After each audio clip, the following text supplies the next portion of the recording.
자, 이 180페이지에 이제 법률행위 취소죠. 취소의 의의가 나옵니다. 일단 우리가 저번 시간 했던 것처럼 취소란 일단은 유효한 것을 소급해서 무효화시키는 것이 취소이므로 취소할 수 있는 법률행위는 유효이긴 한데 무효로 뒤바뀔 가능성이 있는 유효니까 유동적 유효인 것이다 라는 거 우리가 말씀을 드렸죠. 그래서 의의는 일단은 유효한 것을 소급해서 무효화시키는 게 취소죠. 자, 취소와 구별 개념이 나오는데 철회라는 말은 뭐냐면 효과가 발생하기 전에 하는 것은 우리가 철회고요. 효과가 발생된 후에 하는 것은 뭐냐면 취소입니다. 따라서 철회는 언제 하는 거죠? 효과 발생 전에 하는 거다. 그래서 만약 우리가 항상 철회할 수 있느냐 없느냐 문제는 이미 효과가 발생했으면 뭐 할 수 없어요? 철회할 수가 없고 효과가 발생하기 전에만 철회할 수 있다거든요. 그래서 만약에 다음 중 철회할 수 있는 경우는 물어보면 효과가 발생하지 않은 것을 찾으면 되고요. 다음 중 철회할 수 없는 것은 그러면 효과가 이미 발생한 것을 찾으면 되겠죠. 할 수 없는 건요. 그죠? 그 다음에 해제와 취소의 사이점은 우리가 언제 할 거냐면 해제할 때 할 거고요. 해지도 마찬가지입니다. 우측에 보시면 취소의 종류해가지고 협의 취소, 강의 취소 있는데 광의 취소는 시험 범위가 아니에요. 그래서 우리는 협의 취소만 시험 범위인데 뭐냐면 아까 잠깐 말씀드렸지만 제한 능력자가 한 법률행위 취소할 수 있고 착오, 사기, 강박에 의한 의사표시 취소할 수 있죠. 요 네 가지 사유가 있으면 뭐 할 수 있습니까? 취소할 수 있고 이게 협의 취소죠. 그 다음에 하단에 보시면 취소권 해가지고 취소권자가 나와요. 자, 여기서 좀 생각해 볼 게 있어요. 뭐냐면 아까 우리가 무효를 공부할 때는 무효를 주장할 수 있는 사람을 따로 공부를 안 했어요. 왜냐하면 무효는 아무나 주장할 수가 있습니다. 그래서 시험 문제에서 이러이러한 사람은 무효임을 주장하지 못한다 그러면 무조건 X예요. 근데 이에 반해서 취소는 아무나 할 수 있는 것이 아니라 정해진 사람만이 할 수 있는데 그 사람이 누가 되냐면 취소권자가 되는 거거든요. 그러면 누가 취소권자냐 넘겨보시면 나오는데 일단 제한 능력자 본인도 취소할 수 있어요. 제한 능력자 본인이 취소할 수 있다는 말은 제한 능력자의 법률행위는 취소할 수 있지만 제한 능력자의 취소는 또다시 뭐 할 수 없어요? 취소할 수 없다는 얘기고요. 그 다음 두 번째 착오에 의한 의사표시자 사기 강박에 의한 의사표시자 뭐 할 수 있냐면 취소할 수가 있어요. 그 다음 이제 문제가 되는 것은 이들의 대리인도 취소할 수가 있는데 대리는 두 가지가 있거든요. 친권자나 후견인과 같은 법정 대리는 당연히 취소할 수가 있지만 임의 대리는 별도의 수권이 없는 한 원칙적으로 취소할 수가 없다. 왜 그러냐 좀 생각을 해봐야 되는데 자 임의 대리는 뭐냐면 예를 들어서 네가 내 대신 제주도 가가지고 땅 좀 사라라고 대리권을 주면 그 사람이 임의 대리인이거든요. 근데 만약에 그 사람이 땅을 샀어요. 그럼 임의 대리권은 소멸되는 거죠. 저당권을 설정해달라고 대리권을 줬는데 저당권 설정하면 대리권이 뭐가 되는 거죠? 소멸되는 거죠. 따라서 임의 대리는 시킨 일을 하면 임무를 완수하면 대리권이 뭐가 되냐면 소멸이 돼요. 따라서 취소할 수가 없는 거예요. 자, 제가 땅을 팔라고 대리권을 줬거든요. 땅 팔면 대리권이 뭐가 됐어요? 소멸됐으니까 나중에 사기당했다는 사실을 알게 됐더라도 취소할 수 없는 거예요. 왜요? 이 사람은 땅 파는 순간 대리권이 뭐가 됐어요? 소멸됐으니까. 따라서 임의대리는 취소권에 관한 별도의 수권이 있어야지만 취소할 수 있고 원칙적으로 취소할 수 없음을 주의하셔야 되겠죠. 그 다음에 네 번째로 승계인도 취소할 수 있는데 매수인과 같은 특정 승계인뿐만 아니라 상속인과 같은 포괄 승계인도 취소할 수가 있어요. 요 네 가지 종류거든요. 여기서 조심할 것은 뭐냐면 제가 아까 시작하면서 취소는 아무나 할 수 있는 것이 아니라 정해져 있는 사람만이 할 수 있다는 점. 또 취소는 네 가지 종류의 사람이 할 수 있다라는 말은 한 사람이 아니라 여러 명일 수 있다는 거 조심하셔야 돼요. 그러니까 우리가 다음 중 취소권자는 이렇게 물어보는 문제가 나오면 잘 틀리는 이유는 뭐냐면 한 명만 찾는 경향이 있어서 그렇고요. 취소권자가 네 가지 종류라는 말은 취소권자는 뭐일 수 있어요?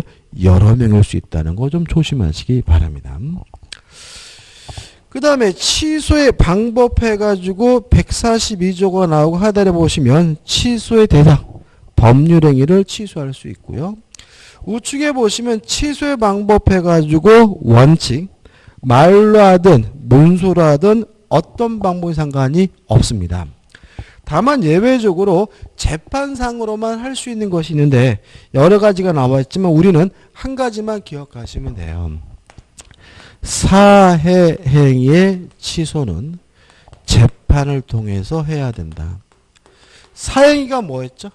채무자가 돈을 갚기 싫어서 재산을 도피시키는 행위를 우리가 사해행위라고 하고 이런 채무자의 재산 도피 행위에 대해서 채권자가 취소할 수가 있는데 이거 우리가 채권자 취소권이라고 하고요. 이러한 채권자 취소권 행사는 반드시 재판을 통해서만 할 수 있다는 거 주의하시기 바랍니다. 이것만 기억해 주시죠. 따라서 나머지 취소는 말로 하든 문서로 하든 어떤 방법이 상관이 없고요. 그 다음 넘겨보시면 취소의 상대방이 나와요. 자, 취소권자가 누구에게 취소를 하느냐? 취소 상대방인데 어떻게 기억하면 되냐면요. 이렇게 기억하시면 돼요. 원래의 법률행위 상대방이 취소의 상대방이다. 여기서 원래 법률행위라는 말은 취소하고자 하는 그 원래 법률행위 상대방이라는 얘기거든요. 그럼 예를 들어보면 이렇게 되는 거죠. 갑이 미성년자인데요. 을과 만나가지고 매매 계약을 했어요.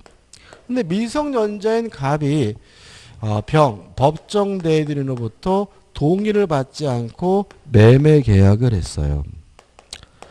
그리고 갑이 을에게 이전 등기를 해줬고요. 을이 또다시 정과 만나서 이전 등기를 해줬거든요.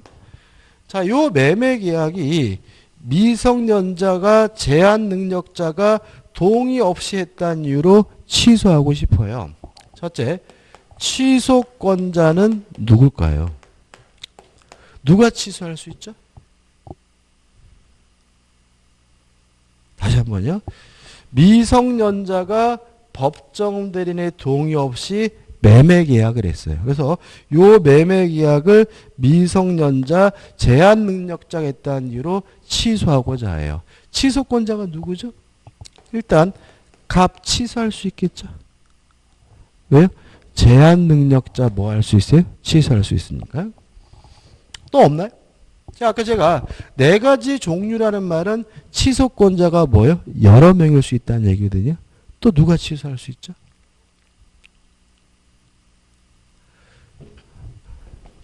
차고 사기 강박에 의한 의사표시에는 없죠. 대리인, 법정 대리인 있나요? 있죠. 따라서 갑 또는 병이 뭐가 되는 거죠? 취소권자가 되는 거죠. 그죠? 그 다음에 취소의 상대방, 요 갑 또는 병이 누구한테 취소를 해야 돼요? 누구한테 하는 거죠? 을에게 하겠죠. 지금 이 사람들이 취소하고 싶은 것은 요 매매 계약이잖아요. 그래서 취소의 상대방은 원래 법률행위 상대방이라는 말은 취소하고자 하는 요 법률행위 상대방이 뭐가 된다는 거예요? 취소의 상대방이란 얘기예요. 다시 말하면 현재 권리자에게 취소하는 게 아닙니다. 취소하고자 하는 그 원래 법률행위 상대방이기 때문에 요 사례는 갑 또는 병이 누구에게? 을에게 취소하게 되는 거죠. 은근히 시험에 잘 나오는 표현이에요. 교재 나와 있는 대표이제 한번 풀어볼까요? 대표이제 보시면 갑은 결혼 예물로 받은 결혼 반지를 모조품으로 오인하여 을에게 헐값으로 매도하였다. 을은 다시 그것을 병에게 매도하고 병은 다시 정에게 매도하였다. 후에 그것이 진품인 것을 안 갑이 매매 계약을 착오를 이유로 취소하고자 한다. 그 취소는 누구를 상대로 하는가? 그럼 이런 얘기잖아요. 갑이 을에게 팔고 을이 또다시 병에게 팔고 병이 또다시 정에게 팔았는데 이 갑이 을과 매매 계약을 착오란 이유로 뭐 하겠다는 거예요? 취소하겠다는 얘기잖아요. 그러면 취소는 누구한테 하는 겁니까? 취소하고자 하는 원래 법률행위 상대방이 뭐죠? 취소의 상대방이니까 답은 뭐가 되는 거죠? 1번 을에게만 할 수 있다가 뭐가 되는 거죠? 답이 되는 거죠. 다시 말하면 취소하고자 하는 그 법률행위 상대방이 뭐가 되는 거죠? 취소의 상대방이고요. 현재 권리자가 뭐가 되는 건 아니에요. 취소의 상대방이 되는 것은 아님을 주의하시기 바랍니다. 그 다음에 취소 효과죠. 취소를 하게 되면 유효한 법률행위가 소급해서 뭐가 되죠? 무효가 됩니다. 그 다음 우측에 보시면 취소 효과가 미치는 모임이 한번 읽어보시고 취소 효과의 절대성과 상대성은 아까 했죠. 자, 제한 능력을 이유로 취소된 경우에는 제3자가 선이라 하더라도 보호되지 않고요. 차고 사기 강박에 의한 경우에는 선의의 제3자를 보호를 한다. 그래서 취소는 원칙적으로 선의 제3자를 보호하고요. 다만 예외적으로 제한 능력을 이유로 취소하는 경우에만 제3자를 전혀 보호하지 않는다는 거 꼭 기억해 두셔야 되고요. 그 다음에 4번 부당이득 반환 의무가 나와 있죠. 자, 소급해서 무효가 됐으니까 이행하기 전이면 이행할 필요가 없고요. 이행한 것은 원칙적으로 부당이득으로서 반환을 해줘야 됩니다. 여기서 문제가 되는 것은 제한능력자 반환 범위의 특칙이 나와 있는데 제한능력자는 전부를 다 돌려주는 것이 아니라 현존하는 이익 범위 내에서만 반환하면 된다라고 규정을 두고 있음을 주의하시기 바랍니다. 원래는 이 부당이득 반환에 대해서 선의 상대방은 현존이익, 악이면 전부라고 규정이 되어 있는데 그거는 시험 범위가 아니에요. 그러니까 시험 범위가 아닌 것들은 헷갈려 하지 마시고요. 그냥 우리는 이행한 것이 있다면 원칙적으로 부당이득으로서 반환을 해주는데 제한 능력자는 다 돌려주는 것이 아니라 현존하는 이익 범위 내에서만 돌려주면 되고요. 여기서 조심할 것은 뭐냐면 교재는 없는데 현존이익을 계산할 때 우리 판례는 유흥비로 탕진한 것만 소비된 것으로 봅니다. 따라서 건전하게 쓴 것은 소비된 것이 아니라 현존하는 이익이 됨을 주의하시기 바랍니다. 예를 들어 가지고요. 제한 능력자가 50만 원을 받았어요. 근데 그 중에 20만 원은 생활비로 썼고요. 30만 원은 은행에 예지금했다면 이 사람은 현존이익이 50만 원 전부예요. 왜냐하면 요 생활비로 쓴 거는 소비된 것이 아니라 현존한 이익으로 평가해야 됩니다. 왜 이렇게 평가하냐면 만약에 20만 원이 50만 원에서 안 나갔으면 다른 돈에서 나갈 돈이잖아요. 다시 말하면 요 50만 원에서 20만 원을 썼기 때문에 이 사람의 다른 재산은 그만큼 뭐가 된다는 거예요? 세이브 전략이 된다는 거죠. 따라서 생활비로 썼다, 학원비로 썼다, 병원비로 썼다 같은 건전하게 쓰는 것은 소비된 것이 아니라 현존하는 이익임을 주의하시기 바라고요. 따라서 만약에 20만 원은 술 처먹었다, 유흥비로 썼다면 그때는 현존하는 돈이 얼마죠? 30만 원이니까 이때는 30만 원만 돌려주면 된다는 의미가 됨을 주의하시기 바랍니다. 네, 우측 하단은 일부 취소죠. 일부 무효와 같습니다. 다시 말하면 일부를 취소하게 되면 전부가 무효가 되는 것이 원칙이고요. 다만 그 취소 부분이 없더라도 법률행위를 하였을 것이라는 가상적 의사가 인정이 되면 예외적으로 일부만 취소하는 것도 가능합니다. 그 다음에 187페이지 오시면 이제 뭐가 나오냐면 취소할 수 있는 법률행위의 추인이 나와요. 자, 187페이지 143조가 나옵니다. 1항을 읽어보면 취소할 수 있는 법률행위는 제140조에 규정한 자가 추인할 수 있고 추인행위는 취소하지 못한다고 되어 있거든요. 자, 그럼 이렇게 되는 거죠. 취소할 수 있는 법률행위는 추인하는 것이 가능하고 더 이상 추인하게 되면 뭐 할 수 없습니까? 취소할 수가 없는데 요 추인은 아무나 할 수 있는 것이 아니라 추인권자가 하게 되는데 요 추인권자가 누구냐 해서 140조에 규정된 사람 취소권자가 뭐인 거죠? 추인권자가 되는 거죠. 따라서 추인은 아무나 하는 것이 아니라 취소권자가 추인할 수 있다는 거 조심하시고요. 근데 문제는 밑에 또 중간에 144조예요.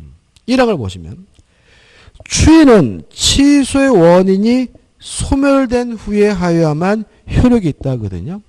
따라서 취소권자가 추인하기 위해서는 원인이 종료된 후 원인이 소멸된 후에 할 수가 있는 거죠. 그럼 어떻게 되냐면 취소권자가 추인하기 위해서는 원인이 소멸된 후에 해야 되니까 만약에 취소권자가 제한 능력자라면 능력자가 된 후에야 비로소 뭐 할 수 있어요? 추인할 수가 있는 거고요. 또 취소권자가 추인하기 위해서는 원인이 소멸된 후에 해야 되니까 착오, 사기, 강박에 의한 의사표시자는 그 상태에서 벗어난 후에야 비로소 뭐 할 수 있는 거죠? 추인할 수가 있는 거죠. 자, 근데 문제가 되는 것은 이 항에 나와 있는데 이러한 원인이 소멸된 후에 해야 된다는 제한이 제외되는 사람이 있어요. 누구냐면 법정 대리인이죠. 다시 말하면 법정 대리인은 원인이 소멸되기 전에도 뭐 할 수 있습니까? 추인할 수가 있습니다. 자, 그럼 이렇게 되는 거죠. 자, 갑이 을과 만나가지고 매매 계약을 했는데요. 갑이 미성년자 15살이에요. 근데 문제는 친권자로부터 법정 대리인으로부터 동의받지 않고 매매 계약을 했다면 요 갑은 요 매매 계약을 뭐 할 수 없어요? 추인할 수는 없는 거죠. 왜냐하면 제한 능력자는 능력자가 된 후에야 원인이 소멸된 후에야 뭐 할 수 있으니까요? 추인할 수가 있으니까요. 그렇지만 요 법정 대리인 병은 요 갑이 15살이라 하더라도 원인이 소멸되기 전이라 하더라도 요 매매 계약을 뭐 할 수 있습니까? 추인할 수가 있는 거죠. 왜냐하면 법정 대리는 원인이 소멸된 후라는 제한이 제외된다. 다시 말하면 법정 대리는 본인이 제한 능력자인 상태에서도 추인할 수 있다는 거 조심하시면 됩니다. 자, 일단 요건해가지고 2번 취소 원인이 종료된 후 마지막에 법정 대리는 취소 원인의 종류를 묻지 않고 언제든지 추인할 수 있다는 말이 나와 있고요. 3번 취소할 수 있는 법률행위인 줄 알고서 해야 되고요. 넘겨보시면 4번 법률행위 상대방에 대하여 하여야 되겠죠. 추인의 효과입니다. 자, 추인하게 되면 더 이상 취소할 수가 없으니까 유동적 유효에서 확정적 유효한 법률행위로 뒤바뀌게 되고요. 2번 수인의 취소권자가 있는 경우에는 아무나 추인하면 더 이상 취소할 수 없다는 말이 나와 있죠. 그 다음에 이제 법정 추인입니다. 자, 추인은요, 명시적으로 할 수도 있고 묵시적으로도 할 수 있는데, 요 묵시적 추인을 특별히 뭐라 그러냐면 법정 추인이라고 해요. 그러면 결국은 법정 추인이라는 것은, 묵시적 추인이라는 말은 결국 무엇을 말하냐면은 추인으로 볼 수 있는 행위가 존재하면 그 행위가 존재하는 것만으로도 뭐가 된다는 거죠? 추인이 된다는 얘기죠. 다시 말하면 추인한다고 말한 것은 아니지만 추인으로 볼 수 있는 뭐가 있으면요, 행위가 있으면 그 행위가 있는 것만으로도 뭐가 된다는 얘기예요? 추인이 된다는 얘기인데, 조심할 것은 이것도 언제 해야 되냐면 원인이 소멸된 후에 해야 된다. 다시 말하면 요 추인으로 볼 수 있는 행위가 존재한다는 이유로 법정 추인이 되려면 제한 능력자는 능력자가 된 후에 차고 사기 강박에 의한 의사표시한 그 상태에서 벗어난 후에 해야 되는데, 그러면 요 행위가 뭐가 있느냐 해가지고 교재를 보시면 145조에서 총 6가지 사유가 있어요. 그래서 우측에 189페이지에 이러한 내용이 자세히 뭐가 되어 있냐면 설명이 되어 있거든요. 근데 문제는 요거를 머리 글자 떼서 외울 것은 아니에요. 크게 기억하시는데 일단은 이렇게 기억하시면 돼. 이행과 관련된 행위는 법정 추인이다. 그 다음에 권리를 일부든 전부든 양도하는 것은 법정 추인이다. 이렇게 크게 두 가지로 기억하는 겁니다. 자, 왜 그러냐면 예를 들어서 사기를 당했어요. 사기 상태에서 벗어난 후에 이행과 관련된 행위를 하면 뭐하지 않겠다는 뜻이죠? 취소하지 않겠다는 뜻이니까 뭐가 되는 거죠? 추인이 되는 거죠. 또 만약에 취소를 하게 되면 부당이득으로서 뭘 해야 돼요? 반환을 해야 되는데, 부당이득으로 반환해야 될 것을 다른 데 팔아먹으면 뭐하지 않겠다는 뜻이죠? 취소하지 않겠다는 뜻이니까 이행과 관련된 행위와 권리를 양도하는 것이 뭐가 되는 거죠? 법정 추인입니다. 그러면 우측에 보시면, 자 보세요. 가 전부나 일부의 이행이죠? 이행입니다. 나 이행의 청구도 이행과 관련된 거죠? 다 경계라는 말이 나오죠. 경계라는 말은 이것도 이행인데, 경계라는 말은 뭐냐면 계약의 종류를 바꿔서 하는 이행을 경계라고 해요. 예를 들어서 제가 아파트를 분양받았어요. 근데 아파트를 분양받았으면 매매 계약을 한 거죠. 매매 대금을 줘야 되는 거죠. 근데 중도금을 대출로 바꾸게 되면 중도금을 준 것이 되거든요. 이게 뭐예요? 경계예요. 자, 저는 매매 계약을 했는데 뭐 한 것을 해요? 대출 계약을 함으로써 중도금을 지급한 것이 되는 거잖아요. 이런 걸 우리가 뭐죠? 경계라고 한다. 그래서 경계란 계약의 종류를 바꿔서 하는 이행이니까, 이것도 이행이니까 뭐죠? 추인인 거고. 그 다음에 4번 담보의 제공도 넓은 의미에서 뭐죠? 이행인 것이고. 마지막에 4번 강제 집행도 왜 하는 겁니까? 이행을 받으려고 하는 거잖아요. 따라서 이것도 뭐예요? 이행인 거죠. 그래서 마번을 제외한 나머지 것들은 한마디로 정리하면 뭐예요? 이행과 관련된 행위예요. 그럼 마번은 뭐겠어요? 권리의 양도겠죠. 그래서 크게 이행과 관련된 행위와 권리를 양도하는 것은 뭐죠? 법정 추인이다. 이렇게 기억하고요. 그 다음에 수험적으로 중요한 것은 뭐냐면 이행을 청구하고 권리를 양도하는 것이 법정 추인이 되려면 취소권자가 해야 된다. 상대방이 이행을 청구하고 상대방이 권리를 양도하는 것은 뭐가 아니죠? 추인이 아니라는 거 꼭 기억해 두셔야 돼요. 자, 이런 얘기죠. 사기당한 제가 이행을 청구하고 다른 데 팔아먹는 거는 뭐겠어요? 추인이겠지만 사기친 놈이 저한테 뺏은 물건을 팔아먹거나 저한테 이행을 청구하는 것은 뭐가 될 수는 없어요?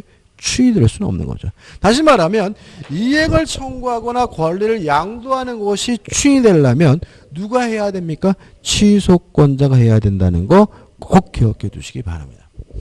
그 다음에 넘겨보시면 세 번째, 이해 유보가 없어야 돼요. 그 말은 뭐냐면 자, 이러한 행위를 할 때 만약에 이의를 유보하게 되면 추인한 것이 아니라는 얘기고요. 그 다음에 3번, 법정 추인에 효력해가지고 더 이상 뭐 할 수 없습니까? 취소할 수 없다. 확정적으로 유효가 되는 거죠. 자, 대표 이제 풀어볼게요. 취소할 수 있는 법률에 관한 설명으로 틀린 것은 1번, 취소된 법률행위는 처음부터 무효인 것으로 본다. 맞죠? 왜요? 취소란 유효한 것을 소급적으로 무효화시키는 거니까요. 2번, 제한 능력자는 취소할 수 있는 법률행위를 단독으로 취소할 수 있다. 맞죠? 제한 능력자도 취소권자다. 제한 능력자도 단독으로 뭐 할 수 있죠? 취소할 수 있죠. 3번, 제한 능력자의 법률행위에 대한 법정 대리인의 추인은 취소 원인이 소멸한 후에 하여야 그 효력이 있다. X죠. 자, 원인이 소멸된 후에 해야 되는 것에서 빠지는 거, 제외되는 게 누가 있습니까? 법정 대리인이죠. 그러나 법정 대리는 원인이 소멸되기 전에도 추인하는 것이 가능하기 때문에 답은 뭐죠? 3번이 되는 거죠. 4번, 제한 능력자가 취소의 원인이 소멸된 후 이의를 보류하지 않고 채무 일부를 이행했어요. 자, 원인이 소멸된 후에 뭐 했습니까? 이행과 관련된 행위를 했다면 뭐가 되는 거죠? 법정 추인이 되는 것이니까 4번은 뭐죠? 맞는 지문이고요. 5번, 취소할 수 있는 법률 상대방이 확정된 경우에는 그 취소는 상대방에 대한 의사표시를 하여야 한다. 맞죠? 취소의 상대방은 원래 법률행위 상대방이니까 상대방에게 취소해야 된다는 지문은 맞는 지문이고요. 답은 뭐죠? 3번이 됩니다. 그 다음에 취소권의 소멸이 나오는데요. 여기서 이제 우리가 좀 정리할 게 있어요. 자, 교재 없는 건데 소멸시효를 정리할 겁니다. 소멸시효는 교재에 없는 이유가 시험 범위가 아니기 때문에 없습니다. 그렇지만 제가 지금 설명드리는 정도는 기억해 두셔야 되고요. 왜냐하면 소멸시효가 시험 범위가 아닌데도 불구하고 제가 지금 설명드리는 부분은 시험 문제에 나오기 때문에 그렇습니다. 일단 소멸시효는 뭐냐면 일정한 권리를 보유하고 있고요. 그 권리 행사가 가능한데도 일정 기간 행사하지 않으면 불행사하면 권리 자체가 소멸하게 되는데 이걸 우리가 소멸시효라고 합니다.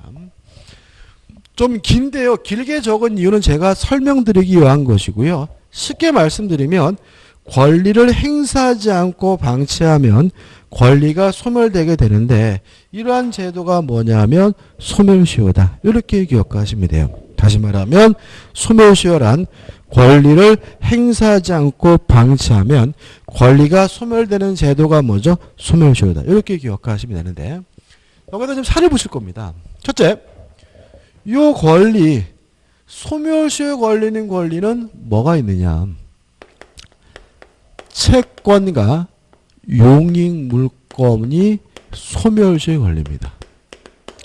자, 소멸시효에 걸리는 권리는요, 채권과 용익물권만 소멸시효에 걸려요. 따라서 소유권, 점유권 이런 거 소멸시효에 걸리지 않고요. 형성권, 항변권 이런 거 소멸시효에 걸리지 않아요. 소멸시효는 뭐만 걸립니까? 채권과 용익물권만 소멸시효에 걸리고요. 그 다음 일정 기간인데 채권은 원칙이 10년이고요. 용익물권 원칙이 20년입니다. 그럼 이렇게 되는 거죠. 채권을 가지고 있는 사람이 채권 행사가 가능한데도 10년 동안 행사하지 않으면 채권 자체가 소멸되게 되는데 이게 뭐죠? 소멸시효가 되는 거죠. 그 다음에 소멸시효는 권리 행사가 가능해야 돼요. 따라서 소멸시효 기산점은 시작점은 언제부터 시작하게 되냐면 권리 행사가 가능한 때부터 시작하게 되는 거죠.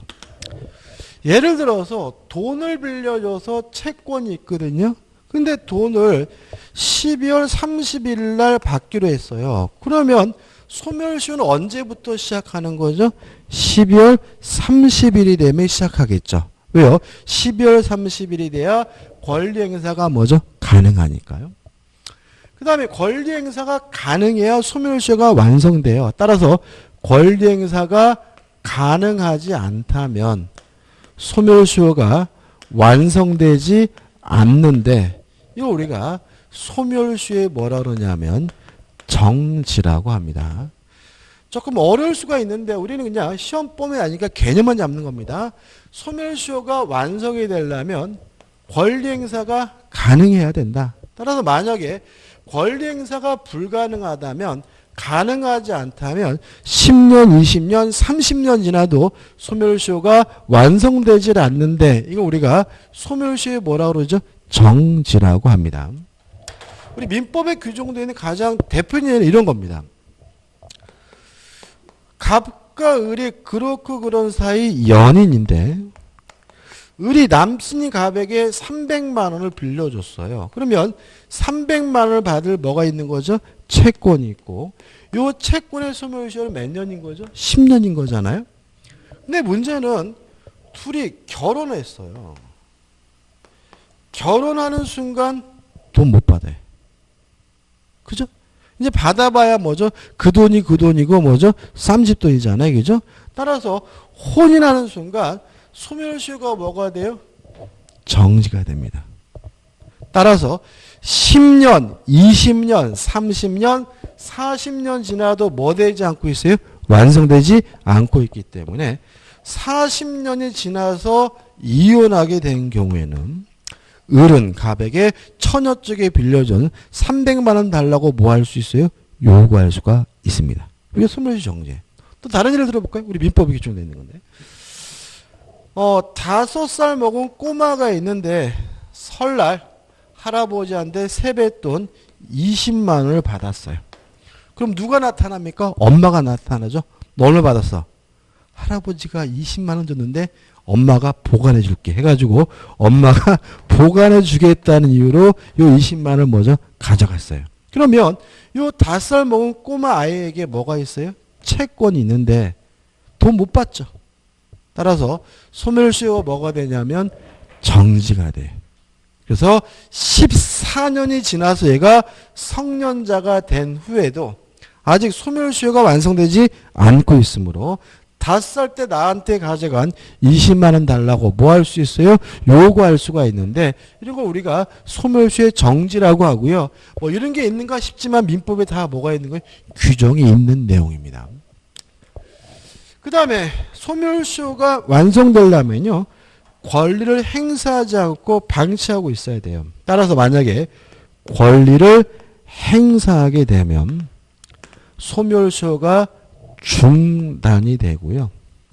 중단이 되면 소멸시효는 새롭게 다시 시작하게 됩니다. 다시 말씀드리면 소멸시효가 완성이 됐다는 이유로 권리가 소멸되려면 권리를 행사하지 않고 방치해야 되므로 권리를 행사하게 되면 소멸시효가 뭐가 돼요? 중단이 되고 중단이 되면 새롭게 다시 시작하게 됩니다. 자, 이런 얘기입니다. 자, 연인인 갑과 을이 있는데 을이 갑에게 남친에게 300만 원을 빌려줬어요. 채권이 있는 거잖아요. 근데 둘이 결혼을 안 했습니다. 그러면 소멸시효가 멈추지 않고 뭐가 되겠어요? 진행이 되겠죠. 몇 년짜리겠어요? 10년짜리. 그래서 을이 갑에게 9년이 됐을 때 내 돈 내놔라 자식아라고 자신의 채권을 행사하게 되면 요 시점의 소멸시효가 뭐가 돼요? 중단이 되기 때문에 또다시 몇 년이 주어지게 돼요? 10년이 또 주어지게 돼요. 또 10년 되기 전에 권리를 행사하게 되면 소멸시효가 뭐가 돼요? 중단이 돼가요. 또다시 몇 년이 주어져요? 10년이 주어지게 되는 거죠. 그 기억을 돕기 위해서 말씀을 드리면 제천인가요? 그 마이클 다시요? 기억 안 나세요? 그 마이클 다시라고 그 랩 가수인데 나는 어보다에서 나와 있다가 뭐 뉴질랜드 어쩌고 기억 안 나세요? 야, 저만 알아? 이게 뭐냐면 얘가 어렸을 때 얘네 부모님이 동네에서 돈을 이빠이 다 빌려가지고요. 뉴질랜드로 도망가 버리는 바람에 한 동네가 완전히 풍지박산됐다. 들으신 적 있으시죠? 그죠? 그래가지고 요 아이의 부모가 나쁜 놈 해가지고 막 난리가 났거든요. 근데 문제는 뭐냐면 10년이 지났어요. 공소시효는 정지가 됐기 때문에 이 사람들을 사기죄로 형사처벌할 수는 있긴 한데 문제는 채권의 소멸시효가 완성되기 때문에 이 피해자들은 돈을 뭐 할 수 없어요? 받을 수가 없는 거예요. 이 사람들이 기국을 했거든요. 처벌받겠다고 제가 봤을 때는 그거 보고 기국을 한 것 같아요. 그러니까 다시 말하면 어차피 이러한 채권의 소멸시효가 뭐가 돼 있어요? 완성되어 있기 때문에 못 받는 거예요. 근데 다만 몇 분이 계시대요. 몇 분이 계속해서 소멸시효를 뭐하고 있었어요? 중단을 시키고 있었기 때문에 그분들에 대해서는 채권의 소멸시효가 뭐 되지 않았어요? 완성되지 않았기 때문에 몇 분은 돈을 받을 수 있을 것 같다더라. 이런 언론 보도를 본 적이 있어요. 그래서 만약에 돈을 띄었으면 무조건 못 받겠다고 말지 마시고 될 수 있으면 10년 되기 전에 소멸시효를 뭐 하는 것이요? 중단시키는 것이 좀 유리하다는 거 좀 주의하시기 바랍니다. 그 다음 이러한 요건을 갖추면 채권과 용익물권이 뭐죠? 소멸하게 되는데 조심할 것은 첫째, 소급표가 있습니다. 따라서 기산일로 소급해서 채권과 용익물권이 소멸하게 된다라고 민법에 규정을 두고 있고요. 소멸시효가 완성됐다는 사실이 만약에 재판에서 문제가 된다면 주장이 필요합니다. 만약에 채권자가 소멸시효가 완성됐음을 주장하지 않으면 법원은 완성되지 않았다는 전제에서 재판을 진행하게 됩니다. 자, 이걸 이렇게 제가 열심히 설명드린 이유가 있는데 이것과 뭘 구별하려고 하냐면 제척기간이라는 개념하고 구별하려고 해요. 제척기간은 뭐냐면 권리에 법에서 규정하고 있는 행사기간을 제척기간이라고 합니다. 다시 말하면 법에서 특별히 규정하고 있는 권리의 행사기간을 제척기간이라고 하는데 이렇게 말씀드리면 이게 피부에 와닿나 봐요. 그래서 우리는 가장 대표적인 것이 뭐냐면 형성권이에요. 그래서 형성권의 법정 행사기간을 우리가 제척기간이라 한다. 이렇게 기억하시면 돼요. 다시 말하면 채권과 용익물권만 소멸시 걸려요. 형성권은 소멸시 걸리지 않고요. 따로 행사기간을 법에 규정하고 있는데 이걸 우리가 뭐죠? 제척기간이라고 한다. 이렇게 이해하시면 돼요. 자, 제척기간은요, 원칙적으로 몇 년이냐면 10년입니다. 뭐 1년짜리도 있고 6개월짜리도 있고 복잡한데 일단 원칙은 몇 년이냐면 10년이에요. 다만 예외적으로 취소권의 경우에는 자, 취소권도 승낙을 받지 않고 일방적으로 행사하는 권리니까 형성권이에요. 따라서 지금 보고 있는 이 규정에 나와 있는 이 기간은 소멸시효가 아니라 뭐인 거예요? 제척기간인 거예요. 취소권은 법률행위 시를 기준으로 하면 10년이고요. 추인이 가능한 때, 원인이 소멸된 때부터 기준하면 몇 년이냐면 3년입니다. 다시 말하면 취소권은 행사기간에 제한이 있는데 법률행위를 한 날로부터 10년, 추인이 가능한 날로부터 3년이고요. 둘 중에 하나라도 지나게 되면 더 이상 뭐 할 수 없습니까? 취소할 수 없다는 거 주의하셔야 되고요. 그 다음에 세 번째. 자, 이 제척기간의 중요한 특징은 정지제도가 없고 중단제도가 없어요. 따라서 불변기간입니다. 자, 이게 무슨 말이냐면 소멸시효의 경우에는 정지제도가 있고 중단제도가 있기 때문에 기간이 뭐 하게 돼요? 늘어나게 돼요. 따라서 만약에 정지 사유가 있거나 중단 사유가 있다면 10년, 20년, 30년 지나도 채권이나 용익물권은 뭐 할 수 있어요? 행사할 수 있는 거잖아요. 근데 제척기간은 정지제도와 중단제도가 없기 때문에 정해진 기간에 뭐 할 수 없어요? 늘어날 수가 없어요. 그래서 뭐죠? 불변기간이라고 하고요. 그 다음에 만약에 이 제척기간이 소송에서 문제가 되면 주장할 필요는 없습니다. 다시 말하면 법원은 제척기간이 경과됐는지 안 됐는지 직권으로 판단해 주고요. 다섯 번째, 효과인데 소급효가 없어요.